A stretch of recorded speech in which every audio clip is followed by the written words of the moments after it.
મારા ઘરે 50 વર્ષે દીકરીનો જન્મ થયો છે. માનો ખૂબ ખૂબ આભાર. મેં માનતા રાખી હતી, માં મારો દીકરો નથી જોઈતો, માં મારે છોડી જોઈએ છે. માએ મને દીકરી આપી. માં તારો ખૂબ ખૂબ આભાર. માં હું બહુ રાજી છું. માં બહુ રાજી છું. માં ફરક હતો.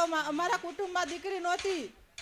અમારા કુટુંબમાં માણસ મેણા મારતા હતા કે તારા ઘરે છોડી નહીં આવે કે. મેં કીધું માં દેશે મને, હું માં જોડે જઉં છું એટલે માં મારી ઈચ્છા પૂરી કરશે. ને માએ કરી.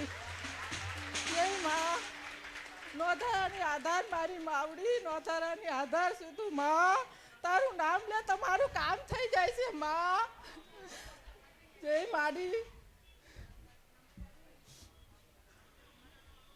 તારો ખૂબ ખૂબ આભાર. માં તારો આભાર માનું એટલો ઓછો છે મારી માવડી. દીકરીનું નામકરણ કરો માં. વરસથી રાહ જોઉં છું, ચારે આ દી આવે ને મા જોડે નામ પડાવવા જવું. એમ એવું નામ પાડો, એવું નામ પાડો. માં ઘરમાં રમતી હોય તો એમ લાગે કે જોગ માયા રમે છે. માં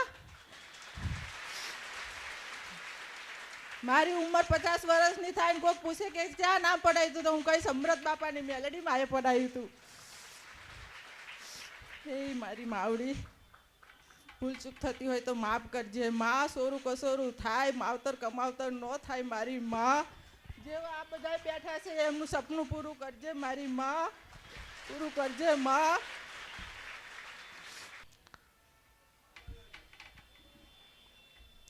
પાર્વતી રાજ્ય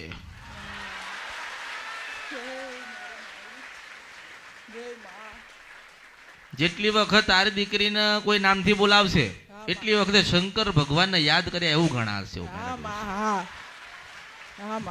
જેટલી વખત તારી દીકરીનું નામ લેવાશે, જેટલી વખત જે કોઈ તારી દીકરીનું નામ લેશે એટલી વખત નારાયણ હતા શંકર ભગવાનનું નામ લખાશે.